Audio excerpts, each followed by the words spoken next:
Comment utiliser le théorème de l'énergie cinétique pour déterminer une vitesse initiale? Le théorème de l'énergie cinétique est une équation qui relie une variation d'énergie cinétique aux travaux des forces qui s'appliquent à un système le long d'un trajet. Prenons un exemple. Dans un bar, le barman et un client se trouvent d'un bout à l'autre du comptoir.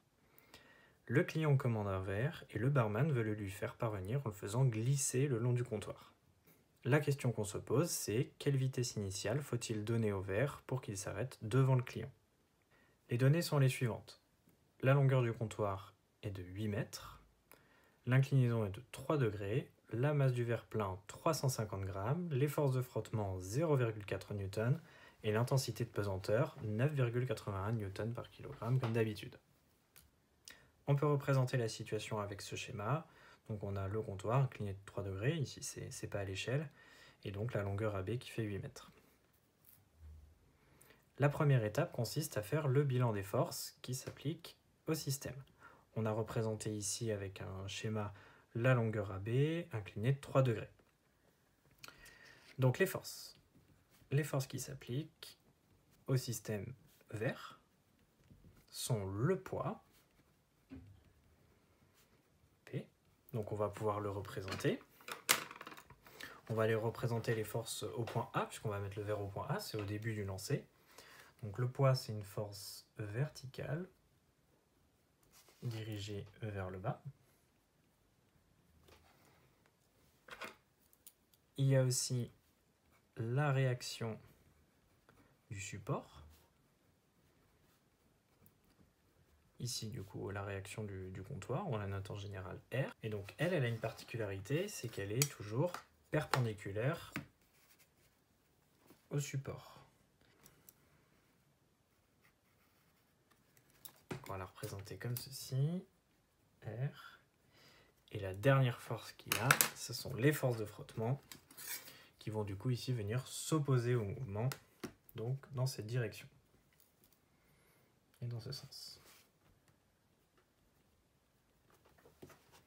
Ensuite, deuxième étape, on va exprimer le théorème de l'énergie cinétique pour savoir ce qu'on aura à calculer.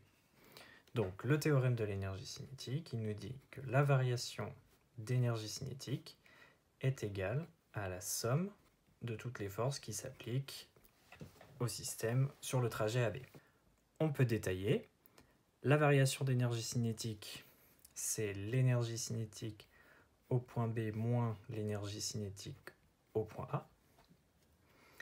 Et la somme des travaux, du coup, ça correspond au travail du poids sur le trajet AB, plus le travail de la réaction du comptoir sur le trajet AB, et le travail des forces de frottement F. Pour l'instant, on va laisser cette équation comme ça. On va d'abord passer à la troisième étape, qui est donc de calculer la valeur de chacun des travaux. La plus facile d'abord. Si on exprime le travail de la réaction du comptoir, donc c'est le produit scalaire de la réaction du comptoir par le vecteur AB, et donc c'est égal à la valeur de la réaction multipliée par la distance AB, multipliée par le cosinus de l'angle entre R et AB. On peut voir ici qu'on a un angle droit. Donc l'angle, il mesure 90 degrés. Et cosinus 90 degrés, en fait, ça fait 0. Donc du coup, si ça fait 0, tout ce produit ici, il fait 0. Ce qui fait que le produit scalaire nous donne 0. En fait, c'est une propriété du produit scalaire. Deux vecteurs orthogonaux ont un produit scalaire qui vaut 0. Ensuite, le travail du poids. Ici, on a deux possibilités. Il y a deux façons de calculer le travail du poids. La méthode la plus rapide dépend de la situation et des données qu'on a. On peut soit appliquer directement le produit scalaire, comme pour les autres travaux, soit utiliser la relation spécifique du poids, qui est donc le travail du poids égal à la valeur du poids multipliée par la différence d'altitude. Mais ici, on n'a pas les valeurs des altitudes de B et de A. Même si on place l'altitude de A, disons, à 0, mais ici, on ne connaît pas la hauteur. On pourrait déterminer la différence d'altitude, puisqu'on connaît l'angle alpha, on connaît AB. Donc on peut utiliser dans ce triangle rectangle les formules de trigonométrie. Ici, ce serait le sinus, puisque ce serait le côté opposé divisé par l'hypoténuse qu'on connaît. On applique donc directement l'autre méthode qui est d'utiliser directement le calcul du produit scalaire. Donc, vecteur poids scalaire AB, qui est donc égal à masse fois intensité de pesanteur, multiplié par AB, et par le cosinus de l'angle entre les deux. On peut voir ici que l'angle entre AB et P, il mesure 90 degrés ici, plus l'angle alpha de 3 degrés. Donc ici, 90 plus alpha. On applique tout ça. Donc M, 350 grammes, multiplié par 10 puissance moins 3 pour faire la conversion en kilogrammes, fois 9,81, fois 8 mètres, fois cosinus de 93.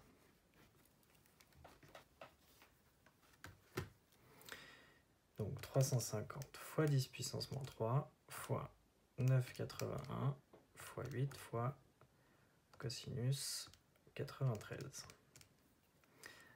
Ça nous donne moins 1,44 joules. Ici, on obtient un résultat qui est négatif. Ça indique donc que le travail est résistant, c'est-à-dire que le poids s'oppose au mouvement. C'est bien ce qu'on peut observer ici. Le poids, on voit qu'il va avoir tendance à faire ralentir le verre. Dernier travail à déterminer, le travail des forces de frottement.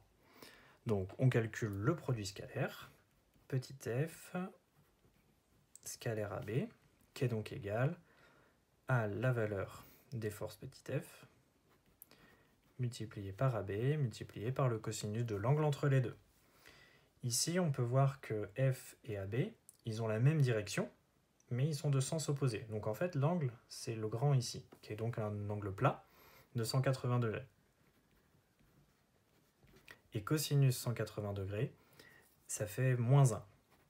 On obtient donc petit f, il vaut 0,4, AB 8 mètres, et cosinus 180 moins 1. Ce qui nous donne donc 0,4 fois 8 fois moins 1, moins 3,2 joules. Encore une fois, on obtient un résultat qui est négatif, ce qui veut dire que le travail est résistant. C'est logique aussi, on voit que la force de frottement va s'opposer au mouvement du verre le long de AB. Maintenant qu'on a calculé les travaux, il reste la dernière étape où on peut réécrire le théorème de l'énergie cinétique. Donc on va réécrire cette ligne-là. Donc l'énergie cinétique de B moins l'énergie cinétique de A, qui est égale au travail du poids, plus le travail de la réaction du support, plus le travail des forces de frottement. Et ici, on peut faire deux simplifications.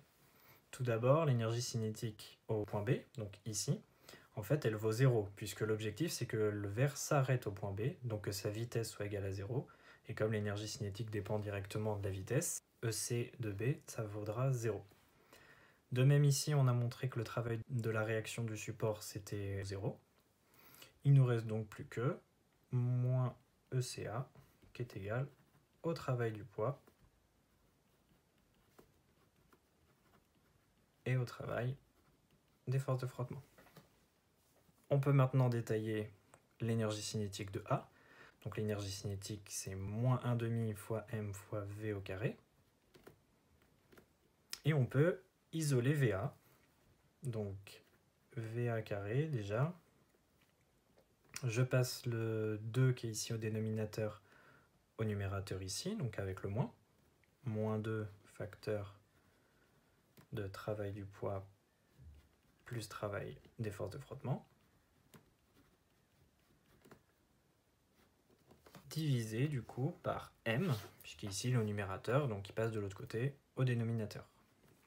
Enfin, je prends la racine carrée de tout ça pour déterminer VA, et je fais l'application numérique, donc moins 2 facteur de travail du poids, moins 1,44.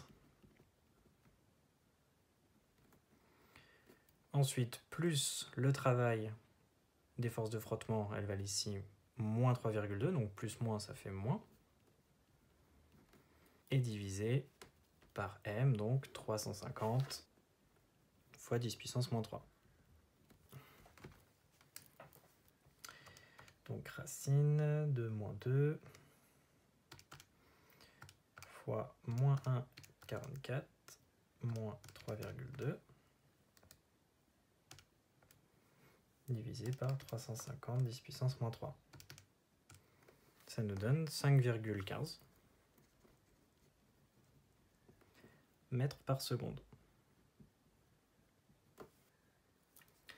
C'est donc 5,15 mètres par seconde, la vitesse à laquelle le barman doit lancer le verre pour qu'il s'arrête pile devant le client.